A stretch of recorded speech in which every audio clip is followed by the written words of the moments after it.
Itu menaruh ketuhanan yang Maha Esa sebagai yang terakhir. Itu yang dipermasalahkan dalam Habibuna Rizik Syihab. Itu menaruh ketuhanan yang Maha Esa sebagai yang terakhir. Itu yang dipermasalahkan dalam Habibuna Rizik Syihab. Itu menaruh ketuhanan yang Maha Esa sebagai yang terakhir. Itu yang dipermasalahkan dalam Habibuna Rizik Syihab. Itu menaruh ketuhanan yang Maha Esa sebagai yang terakhir. Itu yang dipermasalahkan dalam Habibuna Rizik Syihab. Sudah beda. Pancasila Soekarno, ketuhanan ada di pantat. Pancasila Piagam Jakarta, ketuhanan ada di kepala, saudara. Beda. Sudah beda. Pancasila Soekarno, ketuhanan ada di pantat.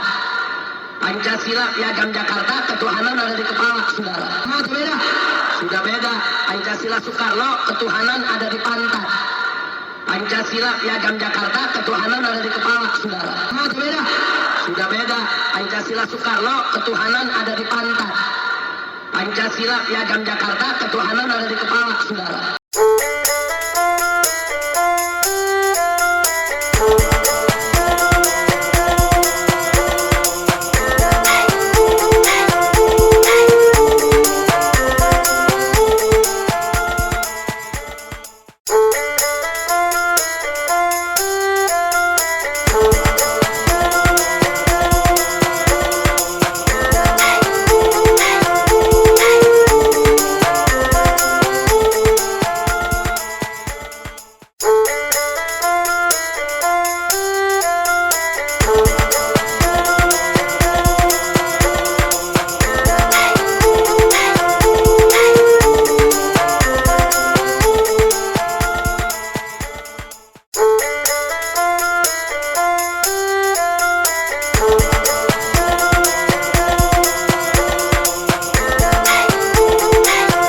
Assalamualaikum warahmatullahi wabarakatuh. Om Swastiastu, nama budaya, salam kebajikan, salam rahayu, salam sejahtera. Selamat datang, selamat berjumpa lagi bersama Gus A dalam channel Tanda Tanya Politik. Tidak ada Pancasila kalau tidak ada Soekarno. Wahai rakyat Indonesia dari Sabang sampai Merauke, ingat baik-baik, tidak ada Pancasila kalau tidak ada Soekarno. Kalau tidak ada Soekarno, ya tidak ada Pancasila. Karena Soekarno lah orang yang pertama mencetuskan Pancasila. Profesor Dr. Muhammad Yamin cuma memberikan pokok pikiran untuk dijadikan dasar negara. Dr. Supomo cuma memberikan pokok pikiran untuk dijadikan dasar negara. Tetapi Soekarno tidak hanya memberikan pokok pikiran untuk dijadikan dasar sebuah negara. Dia menjelaskan secara detail dari Pancasila, Trisila, bahkan Ekasila. Dia memaparkan semuanya dengan gamblang. Dia memaparkan segala sesuatunya dengan detail. Apa yang dilihatnya, apa yang didengarnya, dan apa yang dirasakan. Membongkar nilai luhur bangsa Indonesia dari Sabang sampai Merauke. Bukan katanya, bukan baca, tapi dia lihat langsung, dia dengar langsung, dia merasakan langsung. Dibuang ke Lampung, dibuang ke Ende, dibuang ke Bandung. Dia melihat langsung, merasakan langsung, dan mendengarkan langsung. Kalau di Ende ada yang namanya Taman Perenungan Soekarno. Disitulah Soekarno merenung tentang Pancasila. Saya sudah ke sana, bro. Saya sudah ke sana, sudah lihat. Mudah-mudahan nanti bisa ke sana lagi kalau ada duit. Ada sebuah pertanyaan, kenapa Soekarno menyimpan ketuhanan di pantat, bukan di kepala?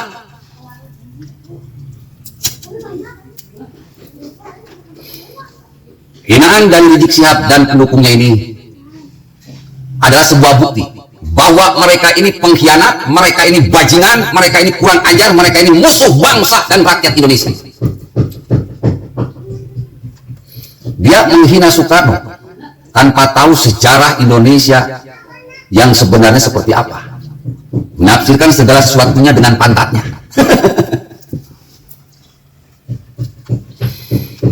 Saya mau tahu, Bu, mau tanya, Bu, Indonesia disatukan itu oleh apa? Kenapa ketika Indonesia merdeka seharusnya Sumatera merdeka juga menjadi negara Sumatera? Kalimantan merdeka juga menjadi negara Kalimantan. Sulawesi merdeka juga menjadi negara Sulawesi.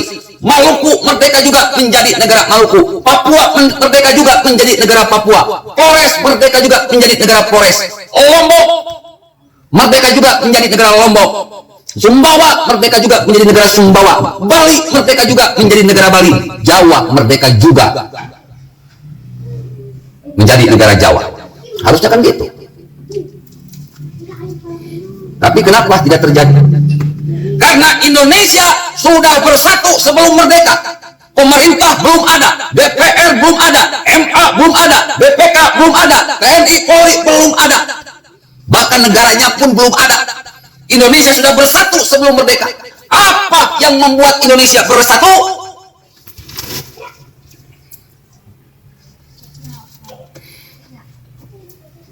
Profesor Dr. Muhammad Jamil menyimpan kebangsaan di posisi pertama. Menyimpan kebangsaan di posisi pertama. Menyimpan nasionalisme di posisi pertama. Dr. Supomo menyimpan kebangsaan, nasionalisme, persatuan Indonesia di posisi pertama. Bahkan Soekarno pun menyimpan kebangsaan, nasionalisme di posisi yang pertama. Itulah yang mempersatukan Indonesia. Rasa nasionalisme dari rakyat Sumatera, rasa nasionalisme dari rakyat Kalimantan, Sulawesi, Maluku, Papua, Flores, Sumbawa, Lombok, Bali, Jawa. Itulah yang mempersatukan Indonesia. Makanya pri kebangsaan, pri persatuan Indonesia disimpan yang pertama. Apa buktinya, Ustadz? Ustadz jangan banyak bacot, jangan bikin hoak, jangan bikin provokasi. Kalau Ustadz itu udah ngaji Quran saja, ajarkan umat tentang agama saja. Sayangnya saya ini Ustadz Ma'rifat, Ustadz yang sudah jadi profesor. Nggak bisa pemikiran saya diganggu dengan uang, nggak bisa pemikiran saya diganggu dengan tata wanita. Saya adalah saya seorang profesor. Yang paling dicintai dalam diri saya adalah pemikiran saya.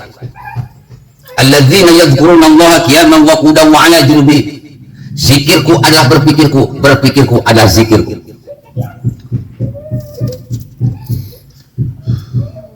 Rasa nasionalisme yang ada di Indonesia dari Sabang sampai Merauke. Mereka berkumpul, bersatu, berdialog, ngobrol, ngopi bareng, bertukar pikiran, bertukar pendapat. Satukan hati, pemikiran, lisan, dan perbuatan dalam Kongres Pemuda tanggal 28 Oktober 1928 yang melahirkan Sumpah Pemuda. Kami putra dan putri Indonesia mengaku bertumpah darah yang satu tanah air Indonesia. Kami putra dan putri Indonesia berbangsa satu bangsa Indonesia. Kami putra dan putri Indonesia berbahasa, menjunjung bahasa persatuan, bahasa Indonesia. Rasa nasionalisme menyatukan untuk satu tanah air. Rasa nasionalisme menyatukan untuk menjadi satu bangsa. Rasa nasionalisme menyatukan rakyat Indonesia untuk menciptakan, mempunyai bahasa persatuan yang namanya bahasa Indonesia. Yang mempersatukan rakyat Indonesia saat itu hingga sekarang bukan agama, tetapi adalah nasionalisme. Makanya bendera merah putih itu punya makna tersendiri. Merah disimpan di atas, putih disimpan di bawah. Bukan di pantat, di bawah. Saya mau tanya, pondasi itu di atas di bawah? Hei Rizik Sihab, hei Peng Cincau, pondasi rumah itu di atas atau di bawah? Di bawah. Di bawah tanah. Itulah posisi dari pondasi. Tidak nampak di bawah tanah. Nasionalisme adalah rumahmu. Maka merah putih ini disimpannya di atas, merah ini disimpannya di atas, karena nasionalisme ini fungsinya sebagai rumah, bersatu dalam rumah Indonesia. Siapa yang menyatukannya? Nasionalisme. Agamamu simpan dalam hatimu, pendam dalam hatimu. Itulah fondasi sebuah bangsa yang namanya bangsa Indonesia. Gak usah kau keluarkan, gak usah kau teriak-teriakan. Agama adalah milikmu dan simpan dalam hatimu. Seperti fondasi. Fondasi itu ada dalam tanah. Maka agama ada di dalam hati. Tetapi yang menjadi rumah Indonesia adalah nasionalisme. Itulah yang harus kalian munculkan. Itulah yang harus kalian tampilkan. Itulah yang harus kalian jalankan. Nasionalisme ini adalah rumahmu. Kalau nasionalisme dihancurkan, maka hancurlah Indonesia. Makanya orang-orang seperti Felix Xiao, Rizik Syihab, Abdul Somad, Adi Hidayat, orang-orang HTEP PKS MUI, oposisi rasa teroris rasa oposisi, ingin menghapus nasionalisme di tubuh umat Islam Indonesia. Karena nasionalisme inilah yang mempersatukan Indonesia. Kalau sampai nasionalisme umat Islam dihilangkan, tercuci otaknya, tercuci hatinya, maka Indonesia bubar seketika. Makanya saya bikin pengajian Pancasila. Untuk apa? Untuk mempertebal rasa nasionalisme di tubuh rakyat Indonesia. Karena nasionalisme inilah rumah kita. Nasionalisme inilah yang telah membuat Indonesia bersatu sebelum merdeka. Nasionalisme inilah yang sudah membuat Indonesia mencapai kemerdekaannya. Nasionalisme inilah yang sudah membuat Indonesia 77 tahun lebih merdeka. Dan saya yakin ke depan, nasionalisme inilah yang akan menjadi kehebatan dari negara Indonesia menjadi negara yang maju ke depannya. Assalamualaikum warahmatullahi wabarakatuh.